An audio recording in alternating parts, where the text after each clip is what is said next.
Step right into the gilded corridors of intrigue, my dazzling royals insiders, where velvet secrets drape every marble column and whispers echo louder than palace trumpets. Tonight's broadcast isn't just another peek behind the brocade curtains. It's a full-blown plunge into the heart of Dubai's most enigmatic dynasty, lit by chandeliers and shadowed by doubt. Before we descend the spiral staircase of revelation, seal your place in our elite circle by subscribing and tapping that bell.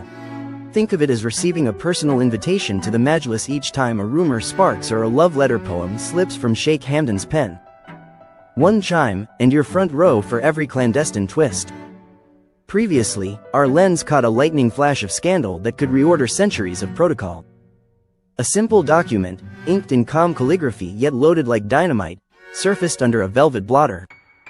Its contents?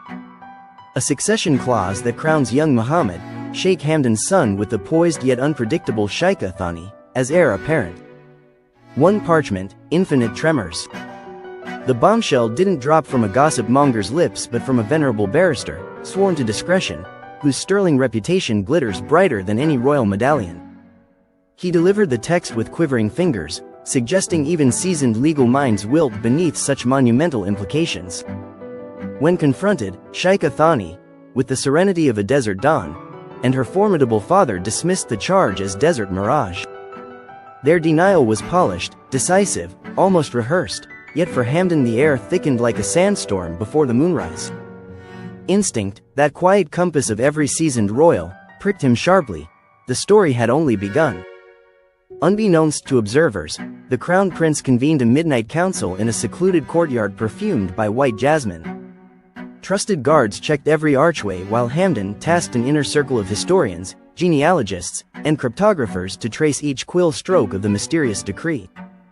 Ancient scrolls were unrolled, wax seals examined, and in the glow of lanterns a darker hypothesis emerged, one that suggests deliberate forgery crafted to corner the future throne.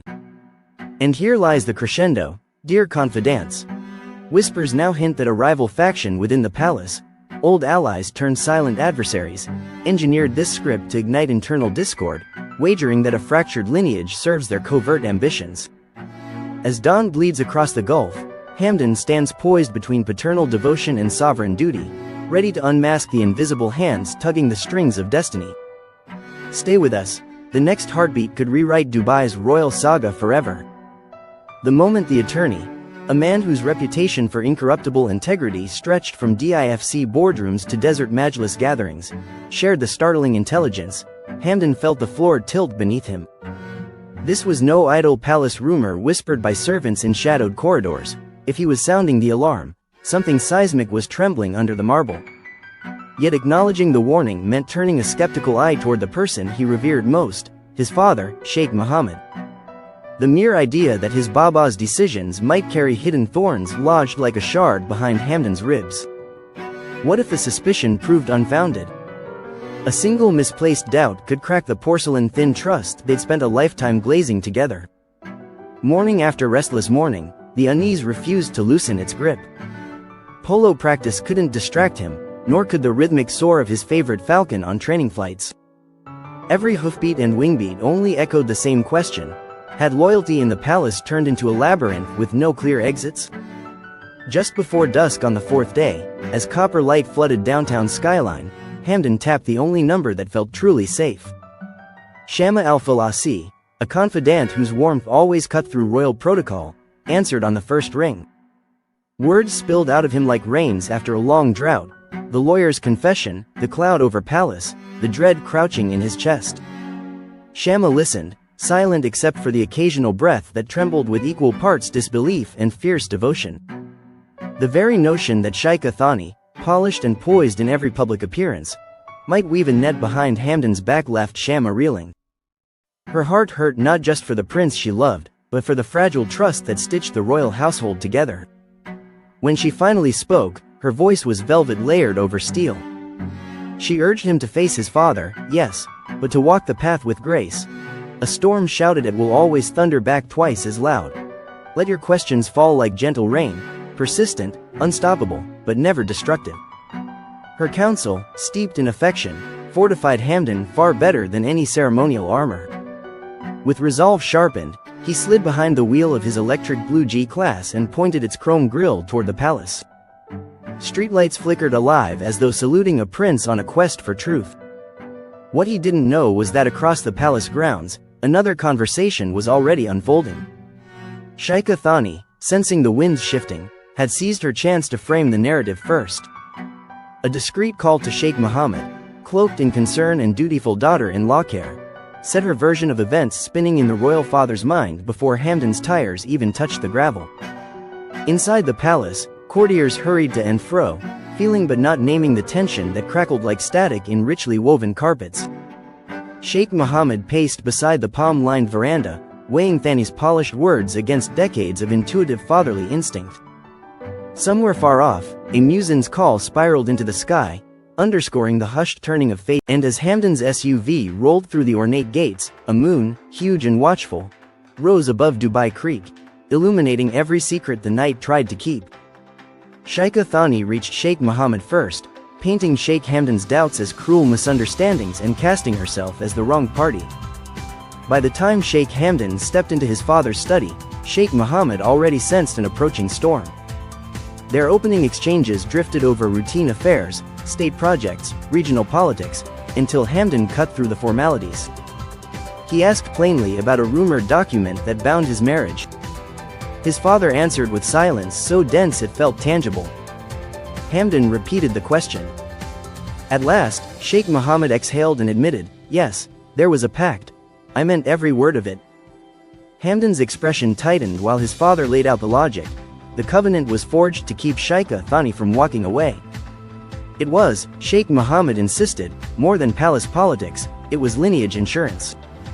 Little Mohammed, Hamdan's only son within the official union, is, by the ruler's reckoning, the clearest vessel of their bloodline. The document existed to shield the dynasty from fracture and scandal. Hamdan never raised his voice, but the hush that followed felt louder than a shout, and the disappointment in his eyes said all that needed saying. Sheikh Hamdan felt a wave of disbelief crash over him. The man he had looked up to his entire life, his father, his mentor, had orchestrated a life-altering decision behind his back. And not just any decision. One influenced by the quiet ambitions of Sheikh Thani and her father, both playing a game he hadn't even realized he was part of. What once seemed like a matter of royal succession now revealed itself as something far more personal and political. Sheikh Hamdan could see the threads being pulled. This wasn't about the future of the nation alone.